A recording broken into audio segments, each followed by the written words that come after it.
आप सभी को मेरा सादर नमस्ते। आज के इस वीडियो में रविवार व्रत कथा है। प्राचीन समय की बात है। एक नगर में एक बुढ़िया माई रहा करती थी। वो हर रविवार को सुबह जल्दी उठती, स्नान आदि से निवृत्त होकर भगवान सूर्य की पूजा किया करती थी। फिर उसके पश्चात भोजन तैयार करती, भगवान सूर्य को भोजन का भोग लगाती और उसके बाद स्वयं भोजन किया करती थी।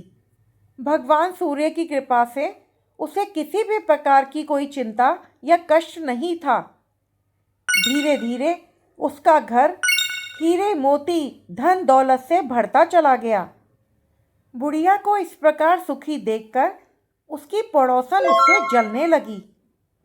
बुढ़िया के घर में कोई भी गाय नहीं थी, इसीलिए वो हर रविवार को घर लीपने के लिए अपनी पड़ोसन के घर में बंधी हुई गाय का गोबर लेने जाया करती थी। पड़ोसन ने एक दिन ईर्ष्या के कारण अपनी गाय को आंगन से हटाकर अपने घर के अंदर बांध लिया। जब अगले रविवार को बुढ़िया आंगन में बंधी हुई गाय का गोबर लेने गई तो उसे वहां गाय नहीं मिली, अतः उसे गोबर भी नहीं मिल पाया और वो रविवार को अपना घर नहीं लीप पाई। आंगन ना लीप पाने के कारण बुढ़िया ने उस दिन ना ही तो भोजन बनाया, ना ही उसने सूर्य भगवान को भोग लगाया और ना ही स्वयं भोजन ग्रहण किया। सूर्यास्त होने पर वो भूखी प्यासी ही सो गई। इस प्रकार उसने निराहार ही व्रत किया।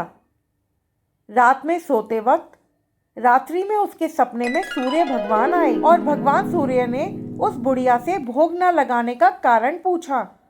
तो बुढ़िया ने सूर्य भगवान को पड़ोसन के आंगन में बंधी हुई गाय और उससे मिलने वाले गोबर के बारे में बताया और बताया कि उस दिन उसे गोबर नहीं मिल पाया तो वो घर नहीं लीप पाई।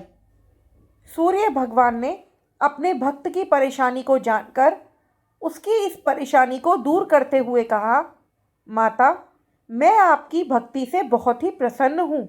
मेरा व्रत रखने और कथा सुनने से निर्धन को धन और बांझ स्त्रियों को पुत्र की प्राप्ति होती है।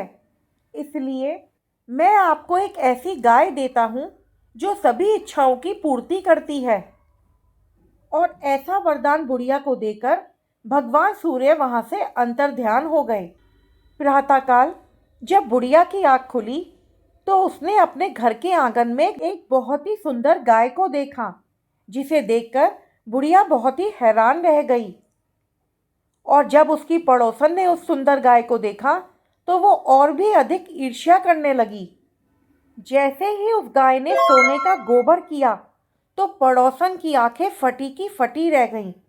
उसने देखा कि बुढ़िया आसपास नहीं है तो फटाफट से उसने उस सोने के गोबर को उठाया और अपने घर चली गई और अपने घर से अपनी गाय का गोबर लाकर वहां रख दिया। बुढ़िया जब बाहर आई तो उसे सोने के गोबर के बारे में पता ही नहीं चला और बुढ़िया पहले की ही तरह भगवान सूर्य की पूजा करती रही और कथा सुनती रही। पड़ोसन की चालाकी देखकर एक दिन सूर्य भगवान ने तेज आंधी चलाई, जिस कारण बुढ़िया ने अपनी गाय को घर के भीतर बांध लिया। अगले दिन सुबह जब बुढ़िया की गाय ने सोने का गोबर किया तो बुढ़िया हैरान रह गई और फिर वो गाय को घर के भीतर ही बांधने लगी। धीरे धीरे बुढ़िया उस गाय के गोबर से बहुत ही धनवान हो गई, जिसकी वजह से बुढ़िया की पड़ोसन जल भून के राख हो गई। जब पड़ोसन को सोने का गोबर पाने का कोई रास्ता नहीं मिला तो वो अपनी ईर्ष्या के कारण नगर के राजा के पास पहुंची और उसे सारी बात बताई। पड़ोसन की बात सुनकर राजा ने अपने सैनिकों को बुढ़िया की गाय लाने का आदेश दिया। सैनिक जब बुढ़िया के घर पहुंचे तो बुढ़िया भगवान सूर्य को खाने का भोग लगाकर स्वयं भोजन करने ही वाली थी कि सैनिक वहां पहुंच गए और बुढ़िया की गाय को खोलकर अपने साथ ले जाने लगे। बुढ़िया ने सैनिकों को रोका, उनसे प्रार्थना करी, बहुत रोई चिल्लाई, पर सैनिकों ने एक ना सुनी। गाय के चले जाने से बुढ़िया को बेहद ही दुख हुआ। उस दिन उसने कुछ भी नहीं खाया और बस सूर्य भगवान के सामने बैठकर उनसे गाय के वापस आने की प्रार्थना करने लगी। उधर राजा उस गाय को देखकर बहुत ही प्रसन्न हुआ और सैनिकों से बोला कि इस सोने का गोबर देने वाली गाय को गौशाला में न बांधकर मेरे कक्ष में बांधा जाए। सैनिकों ने गाय को राजा के कक्ष में बांध दिया। अगली सुबह जब राजा की आँख खुली तो उसने देखा कि उसका पूरा कक्ष ही गोबर से भरा हुआ है और पूरे कक्ष में बदबू ही बदबू आ रही है। उसने तुरंत सैनिकों को बुलाया और गोबर हटाने का आदेश दिया, लेकिन ये क्या, सैनिक जितना भी गोबर की सफाई करते, गोबर उतना ही फैलता जाता था।